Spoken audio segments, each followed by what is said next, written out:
भाषा का प्रथम कवि मानते हैं, यानी कि सरहपा को बंगला भाषा का भी प्रथम कवि मानने वाले कौन है? Doctor V Bhattacharya. कवि भूवाल 10वीं शताब्दी हिंदी के प्रथम कवि है जिन्होंने दोहा चौपाई छंद में भगवत गीता का अनुवाद किया। आचार्य हजारी प्रसाद द्विवेदी ने अब्दुल रहमान को हिंदी का प्रथम कवि माना है। बहुत महत्वपूर्ण है, ये प्रश्न बनेगा इससे कि किसने अब्दुल रहमान को हिंदी का प्रथम कवि माना है, तो हजारी प्रसाद द्विवेदी ने। और ऐसे भी पूछ सकता है कि हजारी प्रसाद द्विवेदी ने किसे हिंदी का प्रथम कवि माना है, तो अब्दुल रहमान को माना है। आचार्य रामचंद्र शुक्ल ने आदिकाल को अनिर्दिष्ट लोक प्रवृत्ति का युग कहा है। किस युग के बारे में आचार्य शुक्ल कह रहे हैं? तो आदिकाल के बारे में कह रहे हैं कि ये क्या है? अनिर्दिष्ट लोक प्रवृत्ति का युग है। आचार्य हजारी प्रसाद द्विवेदी जी ने आदिकाल को अत्यधिक विरोधी और व्याघातों का युग कहा है। द्विवेदी जी कहते हैं कि क्या है? आदिकाल जो है वह अत्यंत विरोधी एवं व्याघात का युग रहा है। चंद्रधर शर्मा गुलेरी, राहुल सांकृत्यायन एवं रामचंद्र शुक्ल अपभ्रंश को पुरानी हिंदी मानते हैं। बहुत महत्वपूर्ण है, नेट की परीक्षा में ये बार बार पूछते हैं कि अपभ्रंश को पुरानी हिंदी किसने माना है?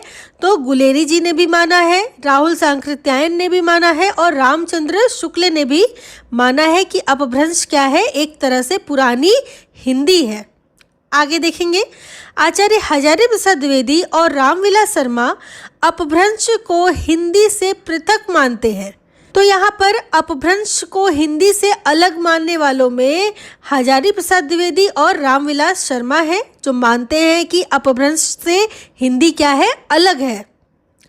भोला शंकर व्यास ने हिंदी के आरंभिक रूप को अवहट्ट कहा था।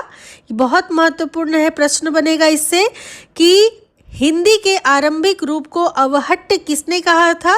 तो भोला शंकर व्यास ने कहा था। अमीर खुसरो को संगीत के क्षेत्र में कव्वाली, तराना गायन शैली एवं सितार वाद्य यंत्र का जन्मदाता माना जाता है। तो ये बहुत महत्वपूर्ण है। देखिए, ये जो कव्वाली, तराना गायन शैली या फिर सितार वाद्य आप सुनते होंगे यंत्र के बारे में या देखा भी होगा, इन सब के जन्मदाता कौन माने जाते हैं? अमीर खुसरो। आगे देखेंगे, डॉक्टर रामकुमार वर्मा ने अमीर खुसरो को अवधी भाषा का प्रथम कवि माना है, यानी कि अवधी भाषा का जो प्रथम कवि है वो कौन है? अमीर खुसरो। और कौन माना है इनको ऐसा? तो रामकुमार वर्मा ने इनको माना है कि अमीर खुसरो अवधी भाषा के भी क्या है? प्रथम कवि हैं। आदिकाल में विविध विषय वस्तुओं में ही हम कुछ महत्वपूर्ण काव्य पंक्तियों को देख लेंगे जो आदिकाल के कवि एवं रचनाकारों के हैं और परीक्षा की दृष्टि से बहुत महत्वपूर्ण है। विभिन्न परीक्षाओं में इन पद्यों से बार बार प्रश्न पूछे जाते हैं, तो आइए हम इनको देख लेंगे। सर्वप्रथम गोरखनाथ के कुछ छंद देखेंगे।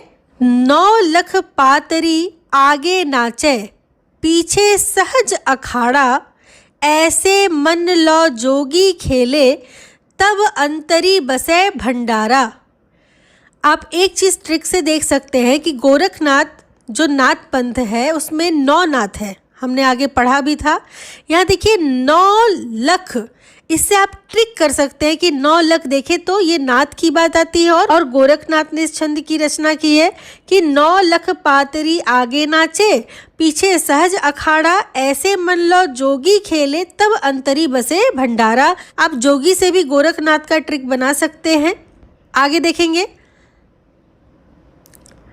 अंजन माही निरंजन भेड्या, तिल मुख भेट्या तेलम, मूर्ति माही अमूर्ति परस्या, भया निरंतरी खेलम। अब ये देखिए, अंजन माही निरंजन, तेलम, खेलम, ये सब शब्द गोरखनाथ के हैं। तो इस शब्द के माध्यम से हम सही सही उत्तर लगा सकते हैं।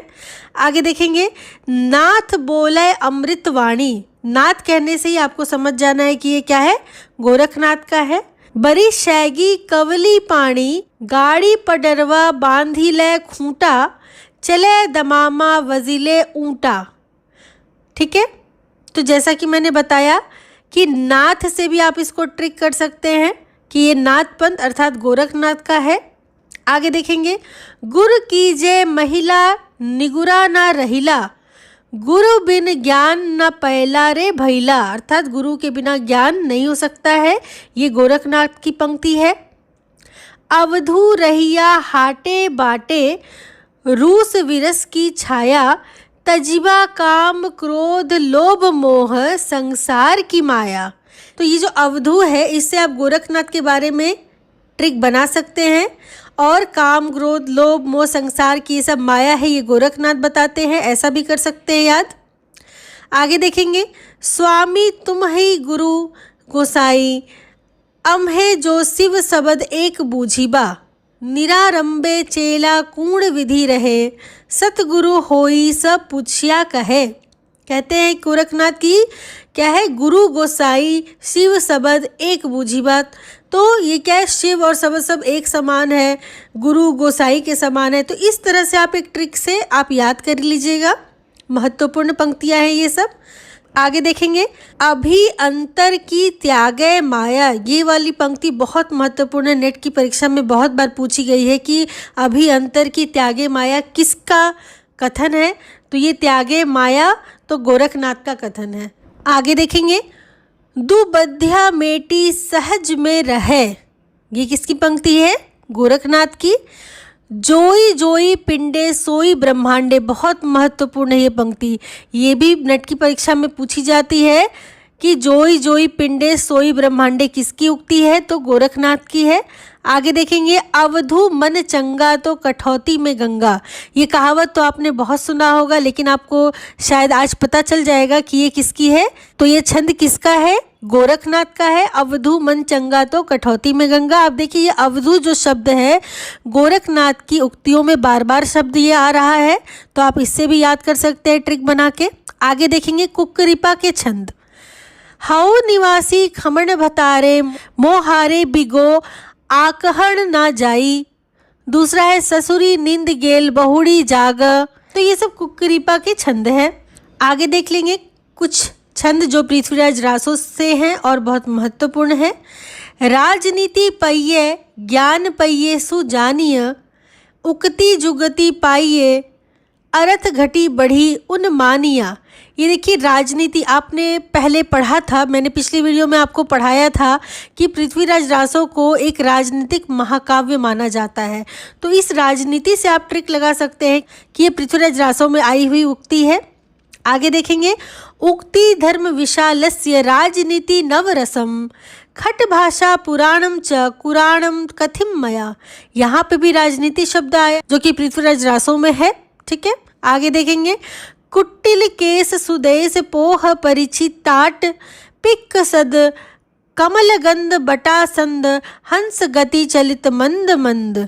ये कुट्टिल केस, इस तरीके से कुट्टिल केस की बात पृथ्वीराज रासो में कही गई है। आगे देखेंगे, रघुनाथ चरित हनुमंत कृत, भूप भोज उद्धरिय जिमी, पृथ्वीराज सुजस कवि चंद कृत, चंद नंद उद्धरिय तिमी। यहाँ तो पृथ्वीराज है, चंद है, इससे आप आसानी से समझ सकते हैं कि उक्ति पृथ्वीराज रासो से ही ली गई है। तो इस प्रकार आज की वीडियो में हिंदी साहित्य के आदिकाल के अंतर्गत विविध विषयों को पढ़कर हमने पूरा आदिकाल समाप्त कर लिया है। अगली वीडियो में हम भक्तिकाल से प्रारंभ करेंगे। तब तक के लिए इसे 2 से 3 बार पढ़ते रहिए, अच्छे से याद कर लीजिए ताकि आपको परीक्षाओं में कोई परेशानी ना होने पाए। पिछली सभी वीडियो का लिंक मैंने वीडियो के डिस्क्रिप्शन बॉक्स में डाल दिया है, वहां से जाके आप पढ़ लीजिए। चैनल के साथ बने रहिए, इसे लाइक शेयर सब्सक्राइब कीजिए। मिलती हूँ अगली वीडियो में भक्तिकाल के साथ। तब तक के लिए आप सबका बहुत बहुत धन्यवाद।